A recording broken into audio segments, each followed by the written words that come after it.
One thing that we all struggle with is the unexpected spikes in support volume. So today, that's what we're going to talk about. Okay, so first up, you need to understand what your major backlog buckets are. So maybe it's a shipping problem, potentially you've got a faulty product. By really focusing on that, you'll be able to go, okay, this is where we need to train, this is where we need to really answer the tickets and optimize our support. So you want to optimize your training and knowledge transfer to help you get through that backlog. By giving your team limited scope, it'll help you really triage the support that you need done. So just say that 80% of your tickets are on delayed product. Teach your team on that. You may even have multiple teams with different focuses. It will only help you get through those tickets faster.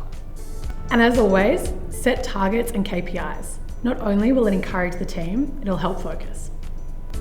And if you're keen to hear how we can help you get on top of the backlog, just head to influx.com and get in touch with the team.